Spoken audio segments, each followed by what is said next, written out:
It's really important to have people who add lighter fluid to your flame, not water to dampen it. Ideas are fragile like newborns. If they're not given enough air, enough light, enough food, enough nurturing, they die.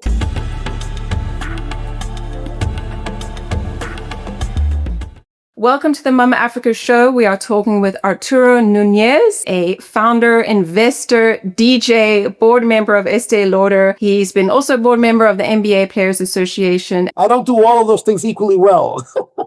I love that you claim like all those titles, because I think a lot of people are having to shift into that, even being like fractional CEOs, fractional C-suites, or just doing multiple things. And just, it's really, I think, about what value do you have to offer as opposed to what role do you have? Yeah, it's interesting you say that. I saw something. I was getting off a plane the other day. HSBC in Europe, at least, has these wonderful billboards when you get off the jet bridge. And it said, who would you be if you didn't have a title? Who would you be if you didn't have a title? I thought that was really interesting. Made me think a little bit. I think one of the themes of my life has been, in this phase of my life at least, has been this idea of being the multi-hyphenate, right? Of doing a number of different things that you're passionate about, that you're skilled and qualified, experienced in doing, but not focusing on just one.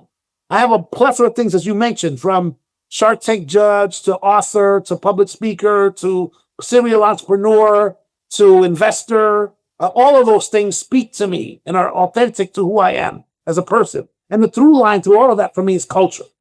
So again, whether I'm talking about, the restaurant business in Miami or New York or LA where I have restaurant properties, or I'm talking about the nightclub business in Miami, or I'm talking about my upcoming book with Simon Schuster at the end of this year, or my public speaking, my vast public speaking engagements, or even my consulting work, consulting for big brands, or board member work, all of that has a through line of connecting the culture. And I think that's the most important thing for me. Again, I embraced the idea of the multi-hyphenate, and I found myself having trouble answering the question, what do you do? So now I have to tailor my response to what's most relevant to the person that's asking me the question. So if you want to talk about hospitality, let's talk about hospitality. You want to talk about music? Let's talk about, vinyl record lounge listening rooms. You want to talk about boards? Let's talk about Abercrombie and Fitch and Estée Lauder and NBA Players Association. You want to talk about consulting or branding? Let's talk about Nike and Apple, companies that I worked for where I learned these skills of marketing and branding. You want to talk about public speaking? Like there's 100 ways to skin a cat, right? And I really embrace the idea of being a multi-hyphenate. And one of the things that I hope to do after my tour, my public, my speaking tour with my book, is eventually do a podcast where I meet other multi-hyphenates and talk about what makes those people unique and what the through line to their narrative is. One thing that could be really relevant for our audience is like the personal brand. You've set yourself up. I mean, how did you get that Shark Tank gig? How did you get on the board of all of these organizations? I know Nike and Apple played a big role, but I mean, surely it was also how you were communicating, your intentions. I'm gonna say three things. So one is, I'm a firm believer that the quality of your life is the quality of your relationships. That's a quote that's attributed to Tony Robbins. I don't know if he said it first or not. The quality of your life is the quality of your relationship. So throughout 30 plus years in corporate America, I've built tremendous relationships with people. And to this day, I have an acquaintance network that spans the globe. And there are people that I look out for me. And that's how new opportunities pop up on my radar on a regular basis. That's part one. From consulting opportunities to the Shark Tank opportunity you just mentioned, it's really based on relationships that I have in the marketplace. Number two, as you mentioned, having experience at Nike, Apple, the NBA, PepsiCo, Diageo, J&J, Colgate-Palmolive, et cetera, that's really foundational marketing stuff. And I think that every great marketer is a great storyteller. So I've honed the ability to tell stories through my work with these companies, and that's helped me be a better consultant, a better storyteller as a public speaker, a better storyteller when it comes to my own personal book, et cetera. So all of these things are related to each other. And then I think the third most fundamental thing is understanding that branding, the same skills that Nike and Apple use to tell brand stories and to engage consumers and make a brand for themselves, right? Connecting with people. Those are the same tools that individuals need to use to brand themselves. So there were three critical words in the Nike world they talked about all the time. They talked about being distinctive, authentic, and connected. Distinctive. What makes you distinctive in the marketplace? What makes you special? When you leave the room, what will people say about you? Are you authentic? Is your voice authentic? The stories that you tell, the things you decide to do, the business, the brands, the connections that you have, Are they authentic to who you are as a person? How are they related to who you are, what you stand for as a person? And then back to the relationship part. How connected are you? Do opportunities come your way? Do people speak your name in rooms where you need to be spoken of, right? Those are the three things that to me really exemplify being able to be a multi-hyphenate, because you're offered opportunities to do all of the diverse things. And by the way, I tell young people this all the time. You know, used to be sitting in my office at Nike or sit in my office at Apple, and I have somebody on my team who wanted mentorship, and they come to my office and say, hey, you know, I'm looking to, you know, get some mentorship from you. I want to talk to you. And I'll ask them, like, well, what do you want to do? And you'd be surprised that 80% of the time, the people didn't have the answers to that question. I think you can only do multiple things if you have like a goal, if you're very clear about that, like in any industry. How can I mentor you if you don't know what you want to do? I need to know what you want to do, right? And why do I say that? I say that when I talk about the relationships and being in the rooms. How much of it was like improv for you, where you ended up at an event and you were networking, or was it very intentional? Very intentional. Even some, I'll give you an example of something improv. I went to a dinner in Brazil and someone asked me, hey, would you be interested in being a shark on Shark Tank in Brazil? I was like, yeah, that'd be great. I didn't know if anything would come of it. A few weeks later, the Shark Tank people called me. I went to Brazil. Even that sounds like, oh, you just happened to be at that dinner. No, I happened to be in that dinner because I happened to build a relationship over time with a woman that worked with Afro-Brazilian people in Brazil as I was trying to connect to Afro-Brazilian culture through the brands of Nike, through the brands of Nubank, where I was CMO, through the brands of Apple. So I met people in that space, and I told them that I had an authentic interest in making life better for Afro-Brazilian people.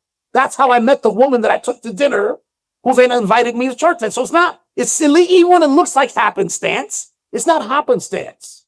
It is being intentional about where I want to be focused with the work that I do, where I want to do my storytelling, where I think I can have the most impact. And the more intentional I get about that, and the more authentic I am to who I am as a human being, the more opportunities open themselves up to me. How would you describe your personality? It's a great question. I think that any great marketer, I always refer back to marketer. I'm a marketer, a storyteller. I think that any great marketer, the number one tool that you have to be a great marketer, a great storyteller, is curiosity. Curiosity. I've always been an extraordinarily curious person about why things work the way they work, why people tick the way they do, what makes different behave differently, what's that music about, what's that food about, what's that language about. I've always been super curious about those things. And those are the essential ingredients. That curiosity is the essential ingredient of finding authentic stories to tell as a brand marketer. But you also have to translate that you could be curious and do a bunch of research that never translates into something of value. Curiosity gets you to observation. Great marketers turn observations into insights. That's the difference. The curiosity leads to observation. The observation leads to insights. Insights is where the juice is, where you can be authentic and tell stories that resonate. What are your goals at this point? In my life, I used to talk a lot about this idea that the quality of your life is the quality of relationships. It was almost kind of like a North Star for me, right? It was about building relationships. And most recently, maybe less than 2 years ago, it changed. And I believe that my legacy statement is leaving people, things, and places better than I found them. That's all I'm trying to do now, is leave people, things, and places better than I found them. And the way that I do that is through immersing myself in niche cultures and bringing new experiences to light for people, whether that's in the hospitality space, that's in the consulting space, public speaking space, the mentorship space, even in my boardrooms, bringing culture to the brands and trying to build more credible and authentic relationships between brands and people. That's where I'm going to do my best work.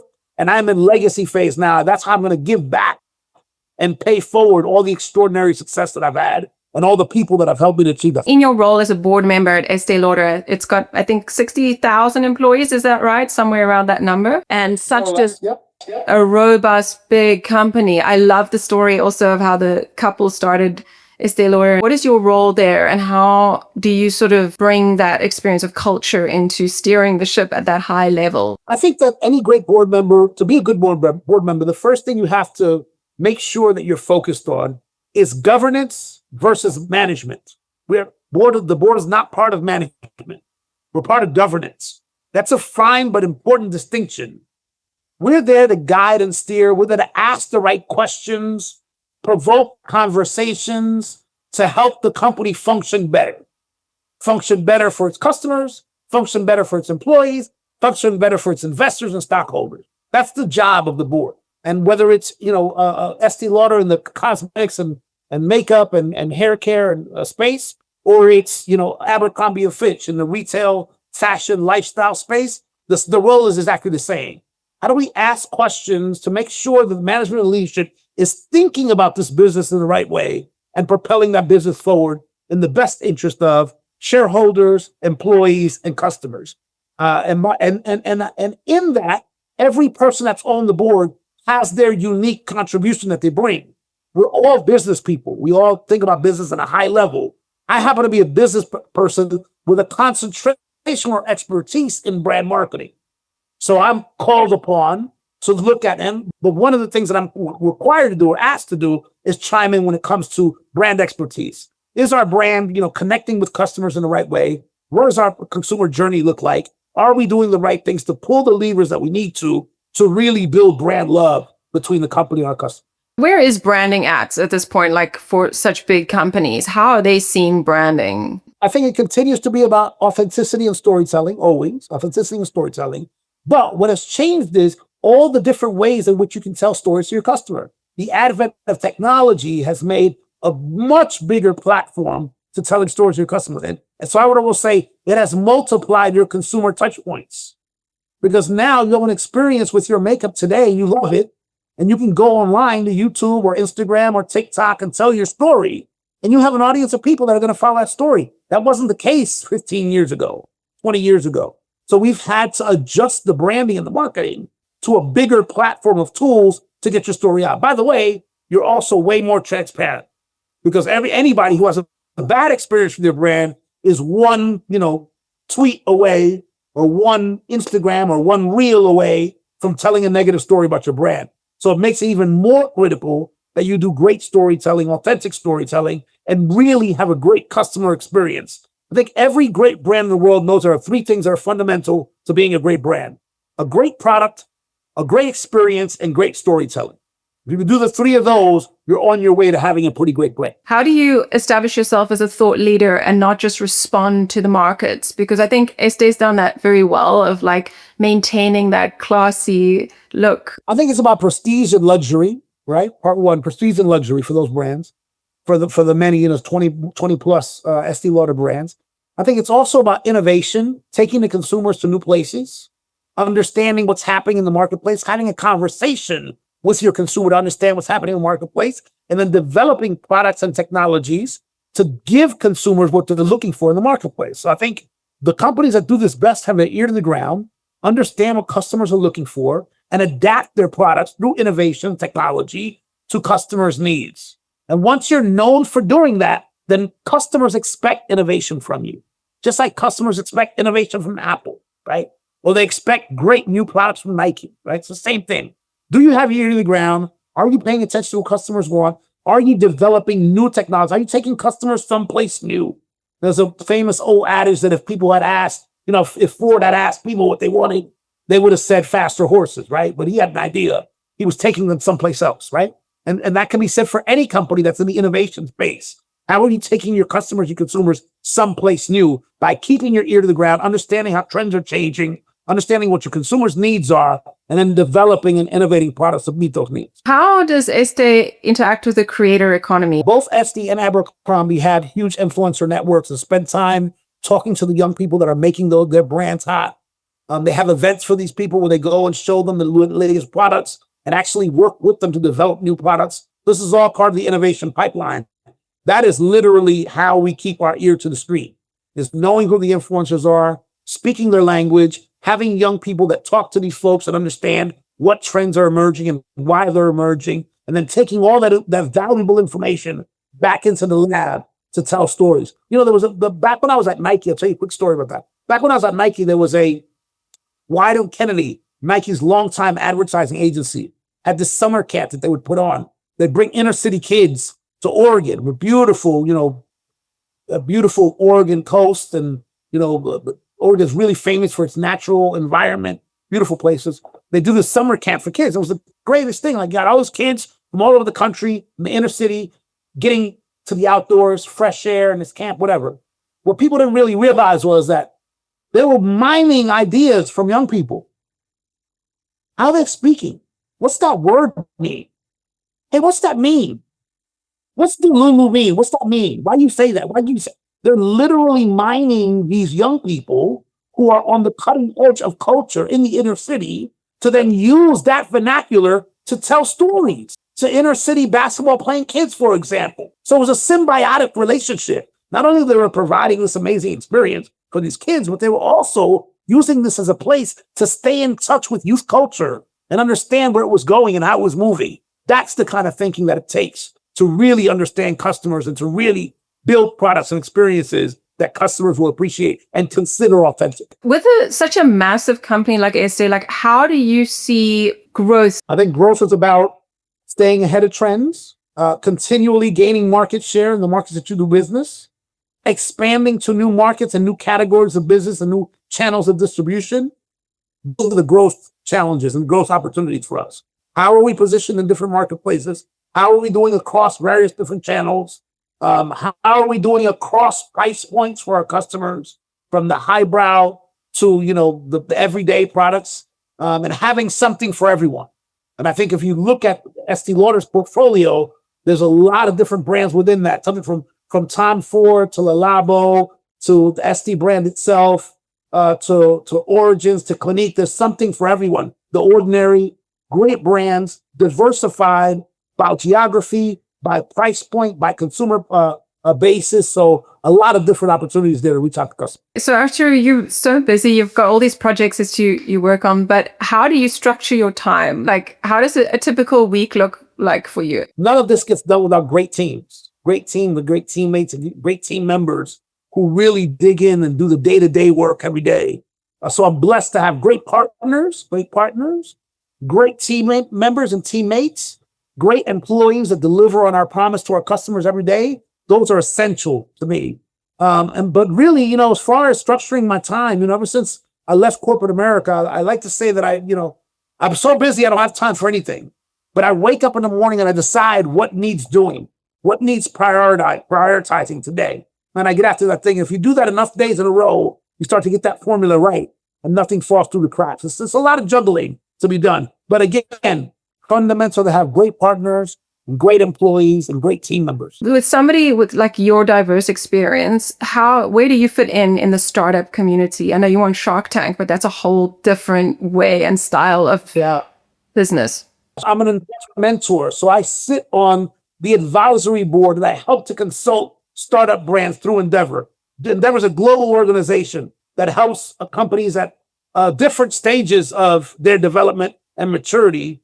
And one of the ways that I stay, in tune to what's happening in innovation is by being an Endeavor mentor and advising and guiding these companies, particularly as it comes to branding. So I have 4 companies right now that I'm advising through Endeavor, and that rotates and shifts year by year. The businesses that go to Shark Tank, how would you describe them as different to the nature of a startup? Shark Tank can have anything, Shark Tank. So Endeavor, I would say the Endeavor businesses are more traditional startup businesses in that there are strict criteria for the type of companies that Endeavor will partner with based on the level of funding, the level of round of investment that they're in, the number of employees, the kind of revenue, et cetera, et cetera.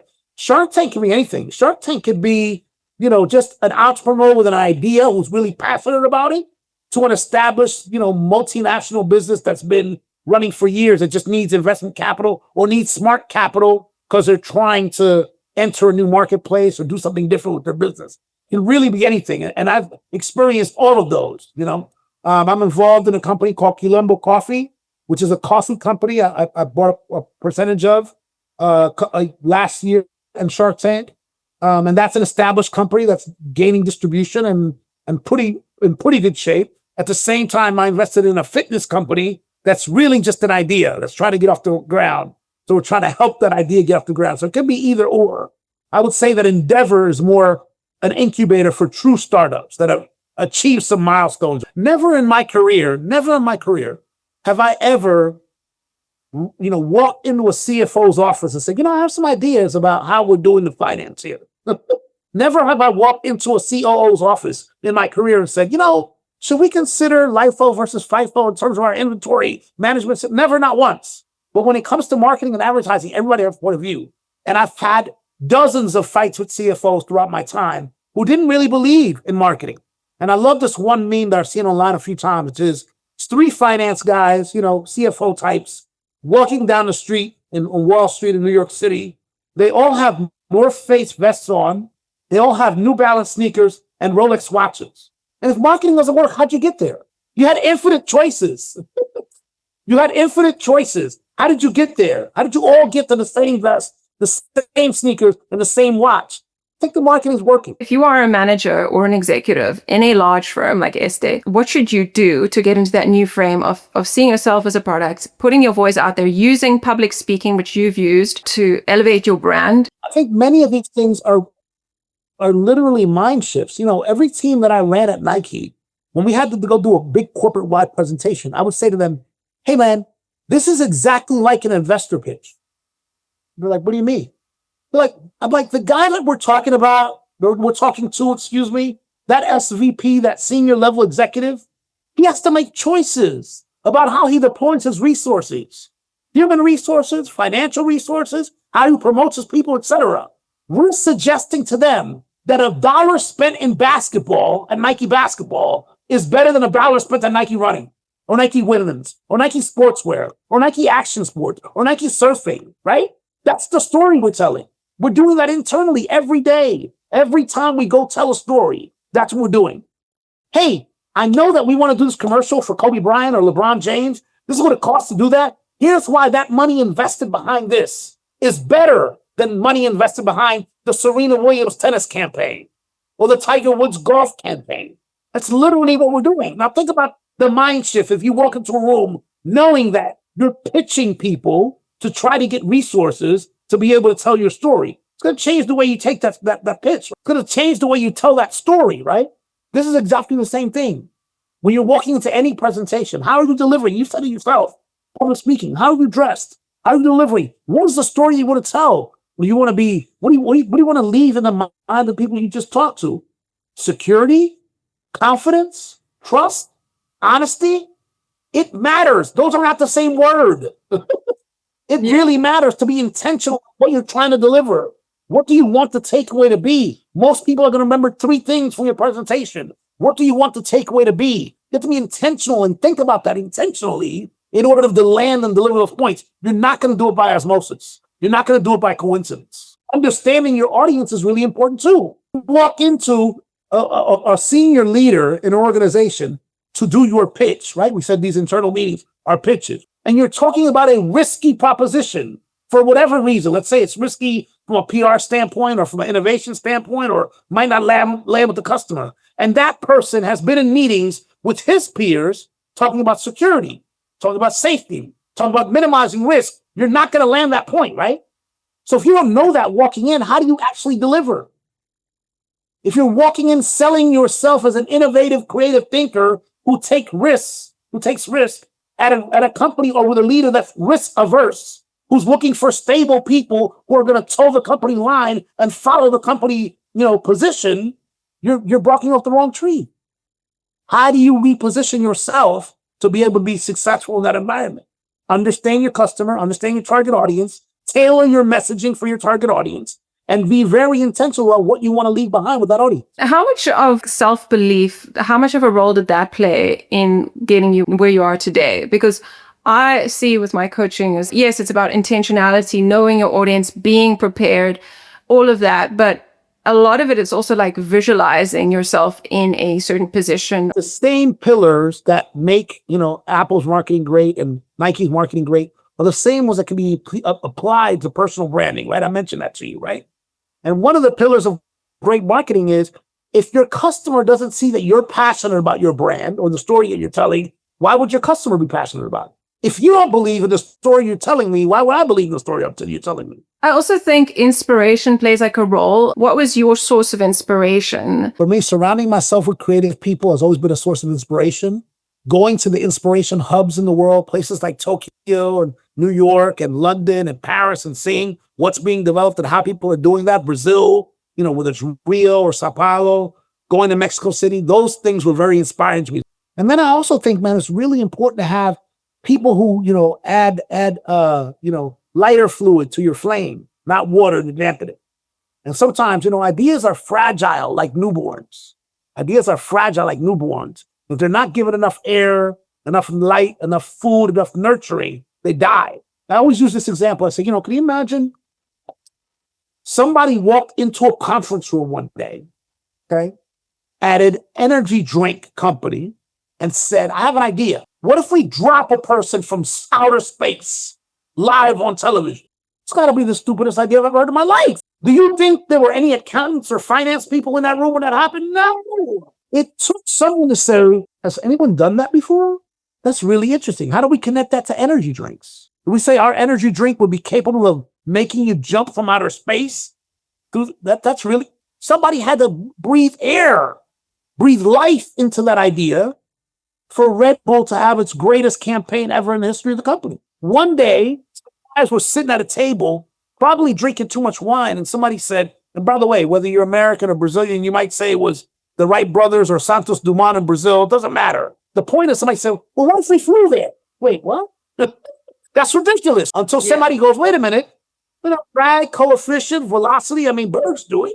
And then that idea was given the time to breathe, and all of a sudden, flight happened over time. Yeah. Ideas are fragile like ones. And that's why it's really important to have the right people in the room. People are going to fan the flames, not douse them, in order to be your most innovative, creative self. I also see that the CEO of Goldman Sachs DJs on weekends, and I really love this new model. I'm like, I'm born in the right era, because I don't think it was very common before, but also the way that media has completely transformed. Like, we're not in the 1990s where everything's centralized.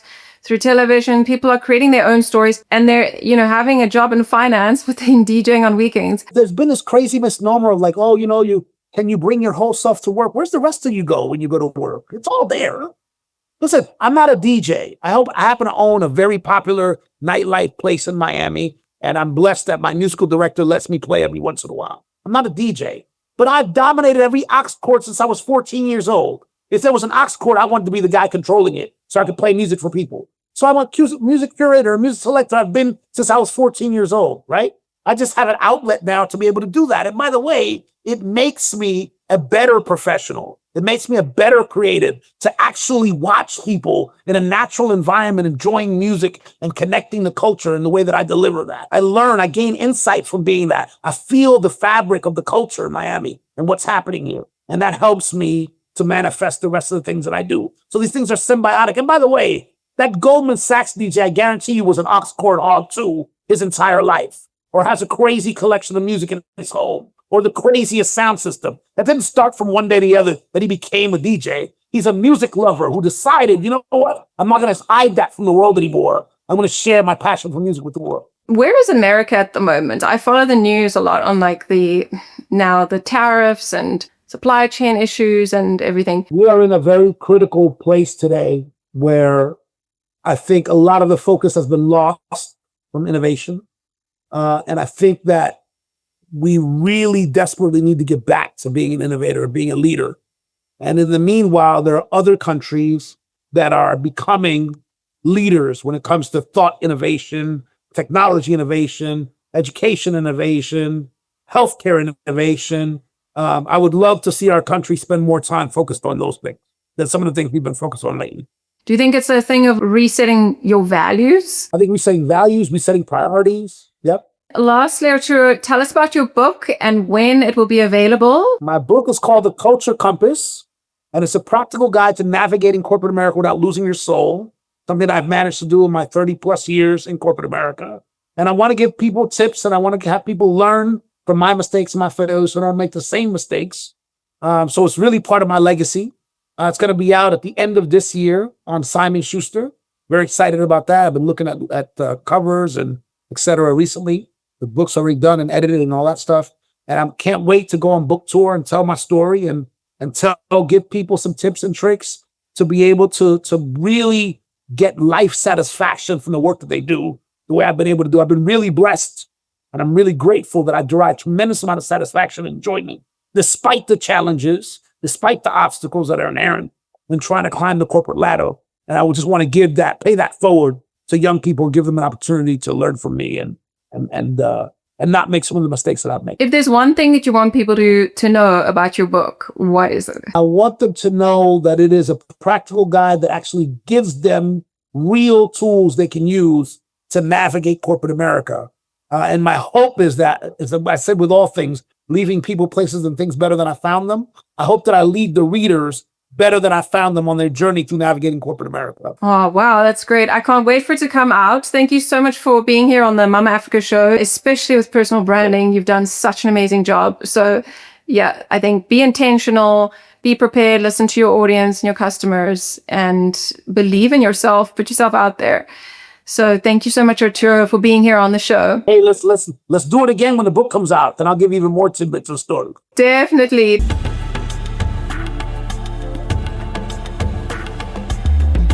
Mm-hmm. Mm-hmm.